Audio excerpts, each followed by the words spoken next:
speech so that we will leave the room making everybody feel seen, feel heard, and feel happy about it. Every meeting and every conversations we have with people, we should be uplifting them, make the world a better place. I always say as well, well, I don't speak to impress you, but at least don't You depress are a you. professional and you're required, for example, to speak English, to deliver your speech in English or to simply connect in English. And so many things happen in your mind at the same time. You have thinking, translation, like self-consciousness. So how am I going to appear? And you have your technical expertise as well. So everything happens at once. When we do it in our native tongue, we have one less problem to think about because it's instinctual, right? When we have to use English, then that's what we call the cognitive load, which means your brain goes into this sort of overreaction and overactivity as well.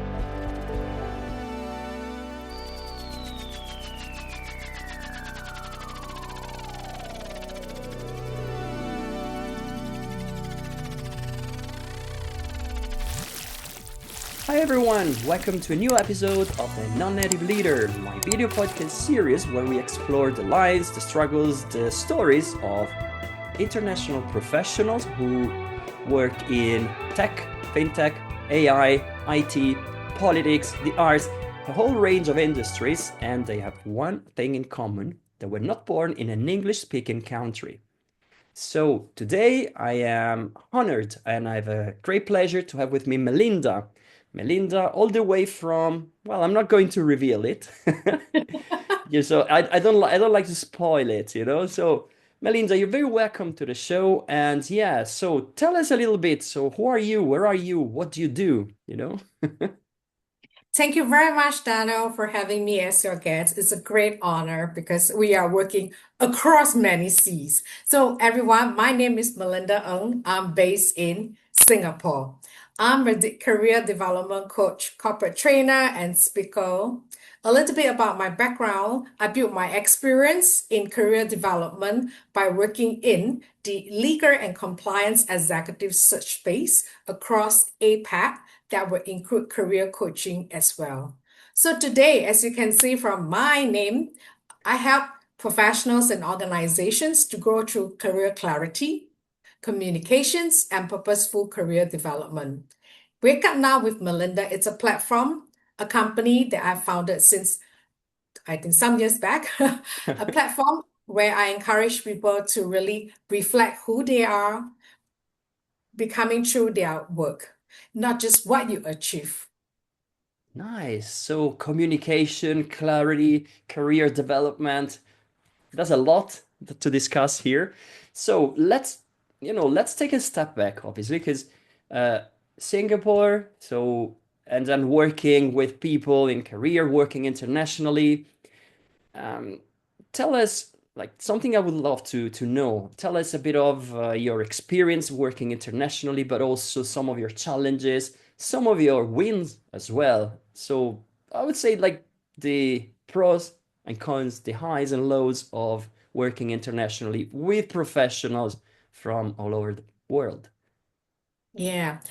In Singapore, we are fortunate across to be working with professionals across various countries, not just Southeast Asia, APAC. We also welcome foreigners from different countries. So we have a good mix of different cultures, which is being in Singapore. Starting from food culture, we have difference. We can taste all the food in Singapore, and going into office, we have different culture as well. So it's a happy situation. That includes the different type of English speaking from different country, and also the different dialects and Mandarin and other simple languages as well. Whoa. So it sounds like a great mix and also the perfect environment to develop this sort of cultural awareness across different uh, languages, as you said, but also different approaches. And and to be honest, it's something that I believe It's also a value add to the work you do, because Yes, when you yes. get to know all these people, all these different backgrounds, it's really enriching, I would say. Would you agree with that? Yeah, that's a good word they are using. It's enriching. Some people will probably call this as the main challenge, working across different culture and etc. Well, I call that enriching experience. Well, one of the enriching experience is working across different market and culture and learning that success is not defined the same way everywhere. Yeah. Earlier in my career, I have worked with professionals and organizations across different sector, different country, in mainly in APAC. So I've learned that what work in one culture, company culture, the communication styles, the leadership expectation, and even the negotiation styles may not work in another. So I would say the real enriching and challenge here is to really listen deeply before assuming that we understand the situation. So don't jump into conclusion, but listen more and listen more. So all this experience has taught me non-judgmental. If we do not know, find out a little bit more, questioning skills, asking skills. So that's how I built up my interest in doing the coaching and asking people. So that also taught me humility because you realize that your perspective is just one of so many. Oh, yes, absolutely.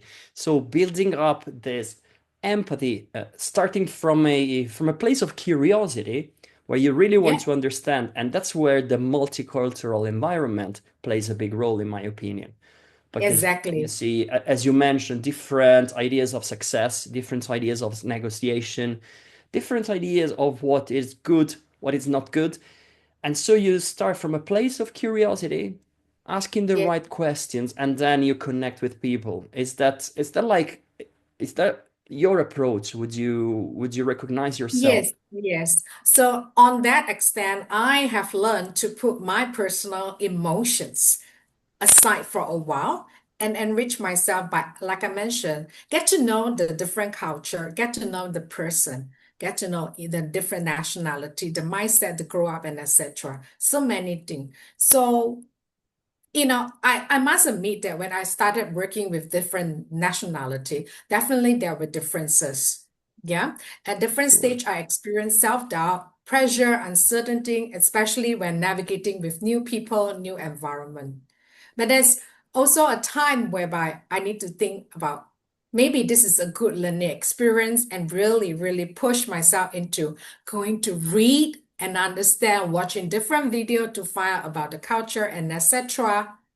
That helps to make smart talk, not just small talk. Absolutely. Smart, not small. Yes, I love this.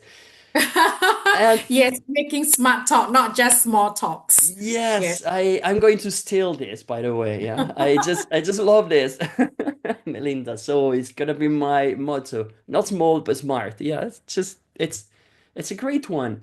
And would you have Yeah. any interesting stories to share with us of this, not culture clash, but at the same time you're learning through experience, learning through episodes, even. So if you have interesting stories or one particular episode that made you go like wow, like the revelation or the learning, or just a culture clash. Yeah, so when I'm doing one-to-one meeting as a vendor, as an executive search consultant, and now as a coach, as a trainer, we have to understand our proposer, when we preach to them, the acceptance rate is different. So one example is, well, I shall not name the nationality, but I've learned with this client who has in the end stayed with me for a long time. This is how it goes. He was doing a hire.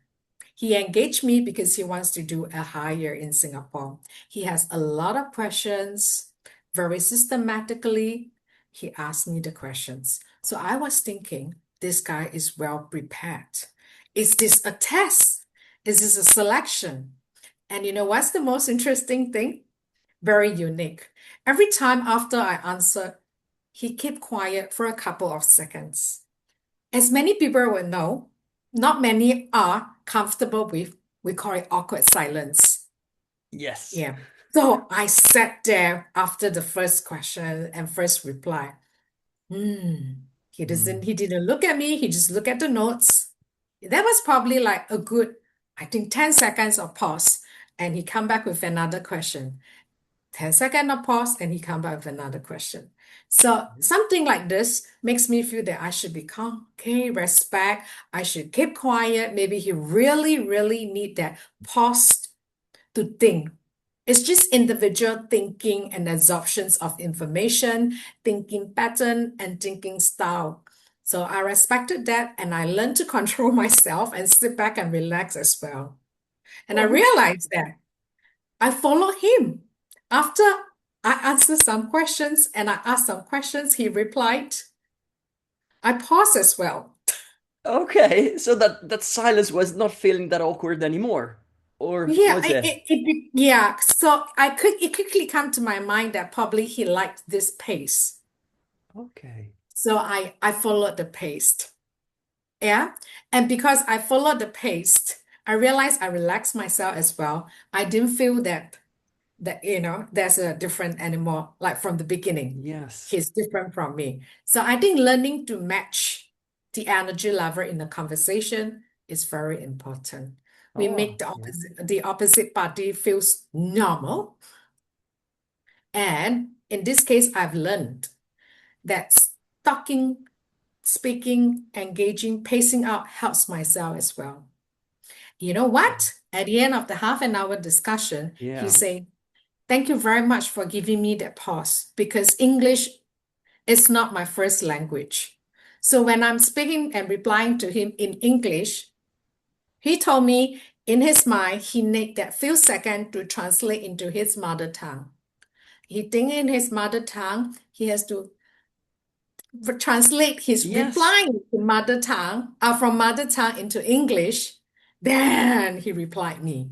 But I Wow. thank him so much for explaining to me, the reason for the pause and his thinking and etc. Well, that brings me to another observation that one of my Yeah. ex-friend, a British colleague, used to ask me. British they only brought up to speak English. In Singapore, at least for me as a Chinese, we speak English and we speak Mandarin. So she Yes. asked me a question. When I speak to you in English, do you think in English or do you switch to your mother That, tongue and that etc.? Like what the guy did, right? that's the 100 million question. Exactly. So $100 that million you know what? question. Ever since because of what she has asked me, and during that session with that client, I thought about what she had told me, and I'd say, "Huh, that must be it. Maybe. Aha." So and indeed, thank you so much. He actually explained to me. So we need to respect that, and that is one important. Yes, I would say enriching experience. So we need to be comfortable and give Yeah. people, whether it's a thinking time or even translation time. What about you? Have you even thought about like, are you thinking in your mother tongue or are you in Yeah. thinking English when we are talking now? Well, I'm thinking about your question now, and am I thinking it about it in Italian or in English? Well, you see, this is a fascinating perspective, Melinda, because we talk a lot the cognitive load, so which is exactly what you have described. You are a professional, and you're required, for example, to speak English to deliver your speech in English or to simply connect in English. And so many things happen in your mind at the same time. You have thinking, translation, you have think like self-consciousness. So how am I going to appear? And you have your technical expertise as well. So everything happens at once. When we do it in our native tongue, we have one less problem to think about because it's instinctual, right? When we have to use English, then that's what we call the cognitive load, which means your brain goes into this sort of overreaction and overactivity as well. And what you mentioned about taking a small pause and thinking and elaborating, I think it's a fantastic strategy, provided you have a safe environment like the one you created, and provided so that the people feel at ease to take a step back, reflect, and then react. So I think that's the perfect recipe. Now, as for your question, what am I doing here? I'm thinking in English because that's Yeah. I got used to doing that, and it comes sort of natural. I mean, I still feel sometimes my native language patterns playing in my brain, but at the same time, I have developed a kind of an instinct by using, the practice, by using some phrase language chunks, so phrases that you memorize or that you become used to. But also the opposite happens when you start using the second language that much, then you end up forgetting in a way your native tongue, and so you use the other pattern. So it's a fascinating topic, one that I can talk about for years. Yes, yes. But And of course, the compartmentations of the brain as well. yeah, Yes. exactly, exactly. Truly fascinating, Melinda. This is one of my favorite topics by far, by far. And So so, we just make a smart talk, not just small talk. yes, exactly, exactly. I was gonna mention that. That feels so smart now. It's not small talk, it's smart talk, definitely. And so you spoke about your learning journey, right? You mentioned the listening, the clarity, the creating a safe space for people to interact with you. So, did you ever feel negative about this journey? So something like, okay, this is hard, this is challenging, I'm struggling to get into the other cultures, to create a safe space, to really connect with other people. So yeah, I would be curious to know the negative side of it. Okay, that's a good question. But I think, well, I'm quite happy and proud of myself that generally I connect with people quite well, or rather, very well. I because of in every conversation that I have, we shouldn't just, okay, let's start talking. No, I think it's good to put some preparations into making the conversation, like I mentioned again, into a smart conversation. The smart word as in it should be, yeah, make intentional, make some good intention behind the conversation. Be a little bit prepared. Yeah. And if you are willing to learn from the other party instead of resisting from the other party, that's one. You allow informations to flow in. You even allow your facial expressions to look like curious and you are welcoming, you are inviting. So that makes a person, okay, now you want to hear me. And so that's being heard, right? And being seen. And of course, with the sharing and coming back, I thought let go of the resistance, you be engaging and sharing yeah, that come to telling people that I am connecting with you. Yeah. And that's not just speak to impress, but we speak to connect. Yeah. Yeah. So So with that, I connection. think Yeah. it helps me in the conversation. So far, so good. In my job, there are so many times speaking communication is one thing, but a lot of time is yes, I use the word. Are you just speaking because you're speaking? Are you talking because you're just talking? But what is the intention behind the speech? You have to be wary and mindful that we need to make the right speech because the right speech will get us where we want to go. If we make the intention that to make the right speech, to make the right effort to listen to people, that makes the whole conversation much more easier, right? Yeah. Yes. Hmm. So it all starts with listening then. So you listen, you understand the other person, and yeah, we go back to a position of curiosity and empathy Yes. Empathy. that they help us connect. And I also loved what you mentioned about your speaking, but also your thinking about your objectives. So, what is the goal? What do I want to achieve with my conversation with the other person? Do I want to explore? Do I want to empower? Do I want to give energy? Do I want to receive energy? So, this is this really is like a guide, a Yeah, beacon. like I mentioned earlier, I communicate not just to impress you, I communicate to connect with you. So Yes, keywords like this that I come up with. Yes, yes, and that will help me to set intention and always reminding me to put away your personal emotions. And importantly, is to put away your the temptation to make unsolicited advised, the oh temptation to make yeah, unsolicited reaction. So then we go into another area that I think a lot of people talk about reaction. Are you just reacting? Yeah. And is it really needed? Yeah. Compared to response. sure. Yeah. Yeah, it's another fascinating aspect. So reaction or response. And how do you identify that? So how do you tell the difference between reaction and response? I'm So, curious. yeah. So like we mentioned earlier, about active listening, reading the room, reading the people. Yeah. And feeling the people. When you are in the conversation, how present are you in these conversations? Or you are just like, I'm talking to you and I'm holding my handphone, yeah, yeah, yeah, and Mhm. etc. And I think many people will be will admit that even I look like I'm doing a presentation, doing a meeting, talking to you. When you are talking, some part of the brain is somewhere else.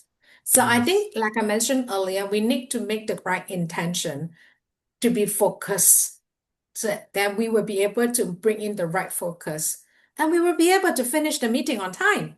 Oh yeah.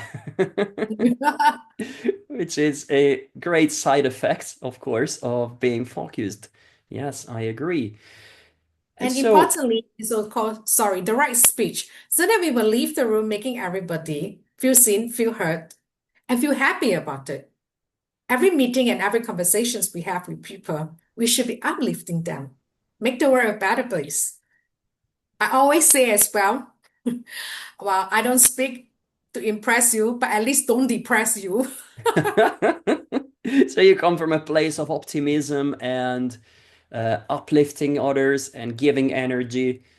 And I think it's a great place to come from. So, Melinda, I So have that's why to I want say people that. to wake up now with me and tell them, let's together give some energy to the people around us. Look into what reflective, like my practice with my clients are reflective.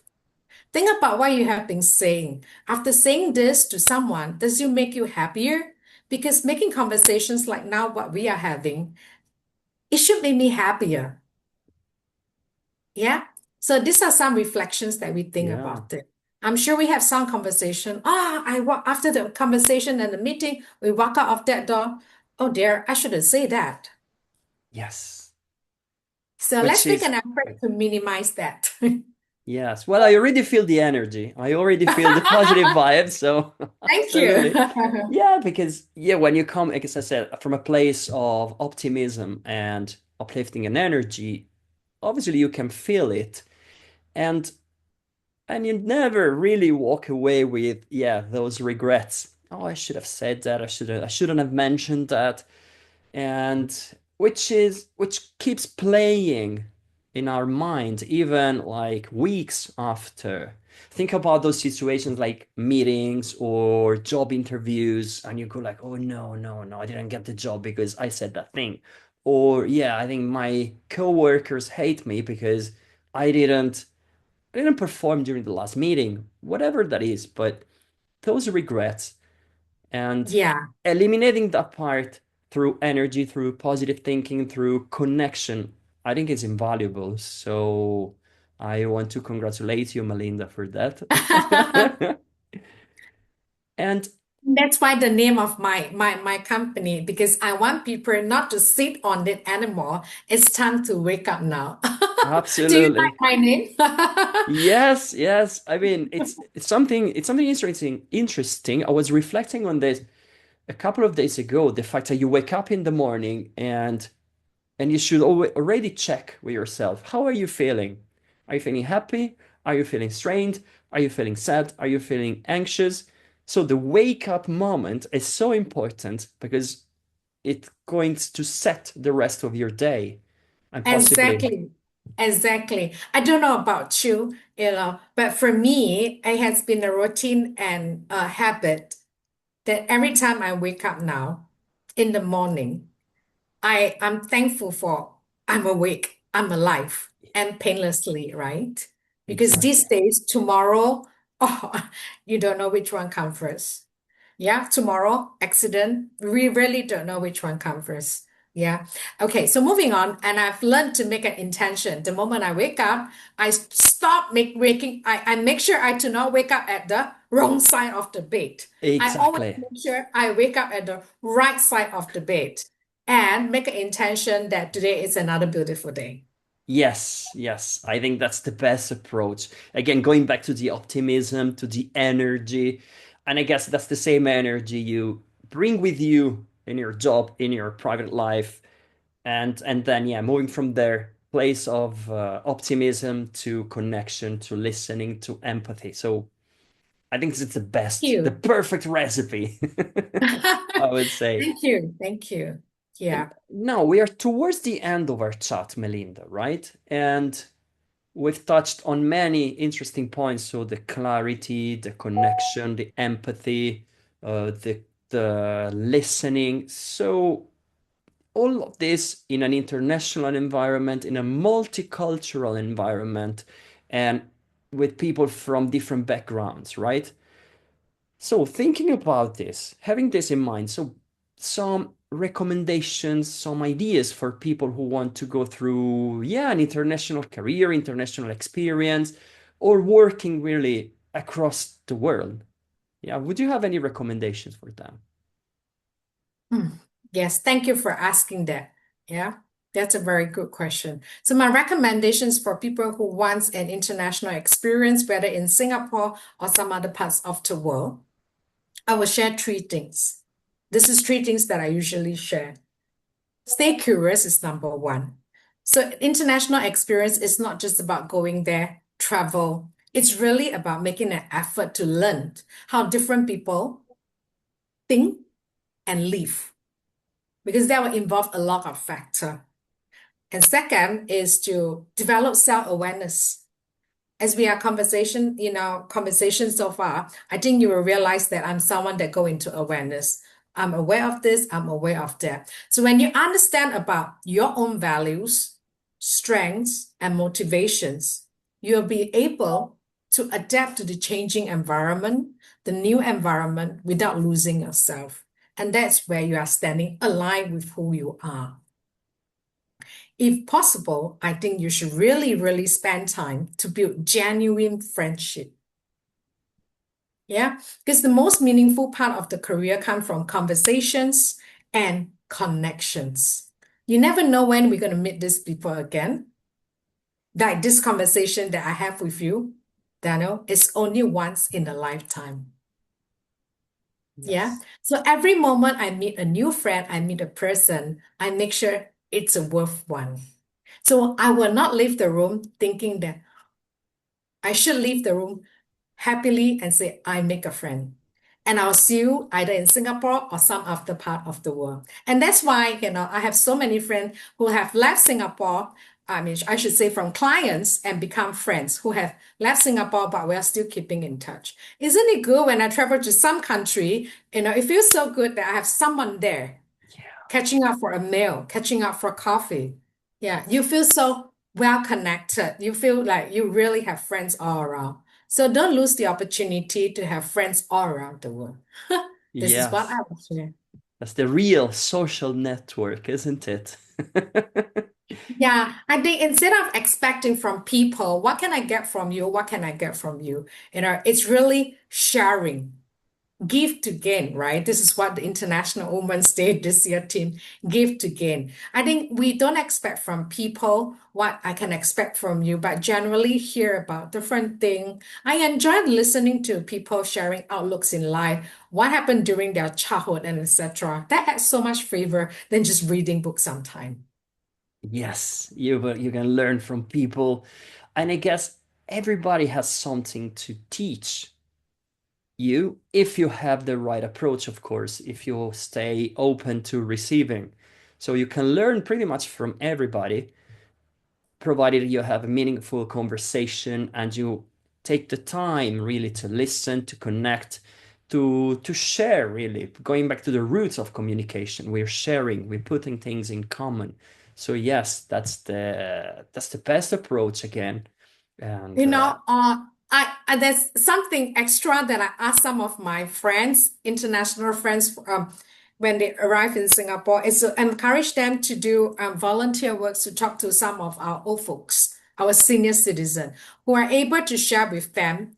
We are sharing with them present Singapore. But if they go and talk to some of the older folks, they will be able to understand the history of Singapore.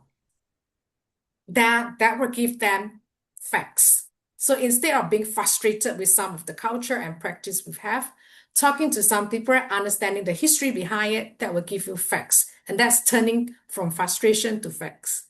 yes, and at the same time connecting with people who have a lot to share because they have lived uh, life, they have experience, Yeah. and definitely they would be so eager to share. Yes, absolutely. That's a fair And that's point. where you practice the good listening skills as well. Oh yes, definitely, definitely, Melinda. Okay. Yeah. That's great. Look, Melinda, it's been great. I surely feel uplifted.